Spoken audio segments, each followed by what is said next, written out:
You know the scene. It's a staple of cinema. Bond, Hunt, Bourne, they all do it. Yeah. The hero walks up to a secure door, one that probably says authorized personnel only. Mm-hmm. They pull out a couple of shiny metal tools, or heck, maybe just a bent paper clip, wiggle them around for like 3 seconds, and you hear that click. That perfect, satisfying click. And they're in. It looks totally effortless. It looks like magic. It really does look like magic in the movies. But as we're going to find out today, looking at our stack of research here, it's not magic. It's actually a mix of, mechanical engineering, manufacturing tolerances. And straight up physics. And straight up physics. And honestly, the reality is way more interesting than the movie version. I completely agree. We have a massive stack of sources here. We're talking locksmith training manuals, the famous MIT guide to lockpicking, business advice, even a police guide on entry techniques. We are going to peel back the curtain on this whole industry. We're talking about the physics of the shear line, why losing all your car keys is actually a gold mine for a locksmith, and why 2025 might mean the end of the physical key as we know it. It's a fascinating mix of the old mechanical world and the new digital one. We're going to look at how a lock actually fails, because that's what picking is, fundamentally. Right. It's an exploit. It's exploiting a mechanical failure. And we'll look at the human side, too. Who actually becomes a locksmith? It's not usually a guy in a tuxedo. Right. It's usually someone with a very specific set of skills. But before we crack the code on all this, we have to talk about security in the real world. Because if you're locked out, or if you need to secure your valuables, you don't need a spy kit. No, you need a professional. You need a professional. And we are partnered today with West Point Locksmith. And this is important because finding a reliable trade professional can be a nightmare. West Point Locksmith serves the entire Los Angeles area, and they are the team you call when you need fast, reliable service. And they have stellar 5-star reviews, which in this industry, that speaks volumes. It really does. Absolutely. And while they handle your standard lockouts for homes and cars, they have a specialty that I think is really relevant to our listeners in LA: safe and vault services. We're going to talk later about how complex these things are, but safes are a whole different beast. Oh, completely. You do not want an amateur drilling into your expensive vault. No way. Yeah. You need a specialist. Whether it's, installation, cracking a malfunctioning safe, or just maintenance, West Point has that expertise. For sure. So if you're in LA, save this number. Seriously, put it in your phone now so you aren't panic searching later. It's 310-295-4040. That's 310-295-4040. West Point Locksmith, available 24/7. Okay, let's unpack this. I want to start with the people. I think we have this idea that locksmithing is this ancient guild where knowledge is passed down from father to son in some candlelit ceremony. And, that does happen. We have a source here, a video transcript from CLK Supplies, where they interview real locksmiths about their origin stories. Yeah. There are definitely multi-generational families. Right. One guy mentioned his family has been in the trade for 50 years. But what stood out to me was that the family business thing, it isn't the only path in. No, and those were the stories I loved. There was this one guy, Philip. He wasn't an apprentice. He wasn't a mechanical engineer. He was an exterminator. Right. I remember that note. He literally said, "My days as a Terminator were over." I love that line. So picture this. He's at a customer's house doing a termite inspection or something, and it turns out the customer owns a Pop-A-Lock franchise. Okay. The owner likes Philip's vibes, sees he's good with his hands, and just offers him a job on the spot. And the best part, the owner was a former police officer. Yes, the guy nicknamed Slim. Slim, because he was famous for using Slim Jims to open 18-wheelers when he was on the force. Wow. It really highlights that this industry attracts a specific type of mind, Problem solvers. Problem solvers. It doesn't matter if you were killing bugs or writing tickets. If you like solving mechanical puzzles and helping people in a bind, you fit in. There was another story that felt so random. From back in 1980, a guy just walks into a shop to get a key made. He's a recent college grad, unemployed, probably feeling a bit lost. He asks the owner, "How did you get started?" The owner says his dad taught him. The guy asks, "Do you have sons to pass this to?" The owner says no and hires the guy right there. That spontaneity is telling. It implies that while the knowledge is specialized, it's accessible if you have the right mindset. It's a trade you learn by doing. For sure. But once you start learning, you realize it's not just fiddling with metal. It's so heavily based in physics. And that brings us to the MIT guide to lockpicking. This was a dense source, but wow, it was fascinating. The guide defines lockpicking in a way that totally shifted my perspective. It says, the theory of lockpicking is the theory of exploiting mechanical defects. That is the core concept. We really need to unpack this. In a perfect theoretical world, a platonic ideal of a lock, it wouldn't be pickable. Right. If every hole was drilled perfectly straight, down to the nanometer, and every pin was perfectly round, you couldn't manipulate it without the key. But we don't live in a perfect world. Manufacturing has tolerances, errors. Exactly, errors. So let's visualize this because the guide uses this flatland model. Right, which is great. Imagine two plates of metal sliding over each other. So you have the plug, that's the cylinder part you put your key into and turn, and you have the hull, which is the shell around it. Okay. Now inside, there are holes drilled through both of those parts, and inside those holes are springs and pins. And the pins are what stop the plug from turning, right? Yeah. They're basically jamming the mechanism. Precisely. The pins sit right across the gap between the plug and the hull. We call that gap the shear line. When you put the key in, the jagged edge of the key pushes those pins up to different heights, so the break in the pins lines up exactly with that shear line. And then it turns. Okay, so that's how a key works. But picking is manually shoving those pins up to that line without the key. Here's where I get stuck on the concept. If I push a pin up with a pick, and there's a spring pushing it down, why doesn't it just fall back down the moment I let go? That is the million-dollar question, and the answer is something called the binding defect. The binding defect. This is crucial. Remember how we said manufacturing isn't perfect? Right. The errors. Well, the holes in the lock aren't drilled in a perfect straight line. We're talking microscopic errors. But because of that misalignment, when you apply a little turning pressure, a little torque to the lock with a tension wrench, Okay. the plug tries to turn, but the pins stop it. However, because the holes are slightly off, the plug will hit one specific pin first. Oh, I see. It's like a wobbly table where only 3 legs touch the floor. One pin is taking all the pressure. Exactly that. That one pin binds. It gets jammed between the plug and the hole. The other pins are still loose, but that one pin is stiff. So picking is basically a tactile treasure hunt. You're Yeah. feeling around for the one stiff pin. Yes. You find the binding pin, you push it up, and because it's jamming against the side of the hole, friction holds it in place. It gets set at the shear line. You'll usually feel a tiny click. And once that pin is out of the way, The plug turns a tiny, tiny fraction of a degree further, and then it hits the next pin. Now that one binds. so you're just resolving the mechanical errors one by one. You set the first, the lock turns a micron, catch the second, you set that one. Precisely. You are systematically removing the obstacles that the manufacturing process accidentally created. That makes so much more sense now. It sounds like it requires a lot of finesse and patience, though. But the source also mentions scrubbing or raking.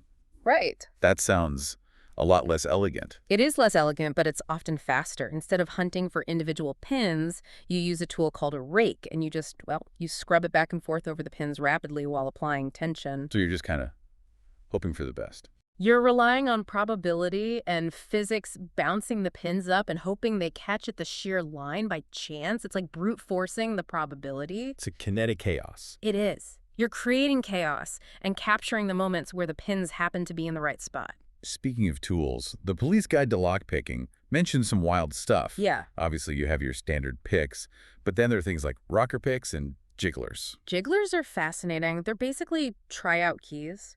They're cut in a way that mimics common key patterns. You put them in, jiggle them around, and on older cars or cheaper locks, they work surprisingly often. Because the tolerances are so loose. Exactly.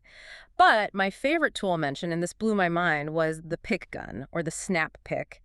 And the explanation for how it works is pure high school physics. Newton's laws in action. Totally. The source used a pool table analogy. Can you walk us through that? Sure. Think about a pool table. You have 2 balls touching. If you hit the first ball perfectly square, it stops dead, but all the energy transfers to the second ball, and that one flies away. Right, conservation of momentum. A pick gun does the exact same thing to the lock pins. It has a little needle that strikes the bottom pin hard. The bottom pin hardly moves, but it transfers that shockwave of energy to the top pin, the driver pin, which goes flying up past the shear line. And in the split second where the top pin is airborne, leaving a gap. You turn the lock, it's brilliant. It creates a momentary gap by exploiting simple physics. And then there's the improvised stuff. The source mentioned a 007 pick set disguised as a fountain pen. A classic. It looks like a pen, but the clip is the tension wrench, and the body holds the picks. but even simpler handcuffs.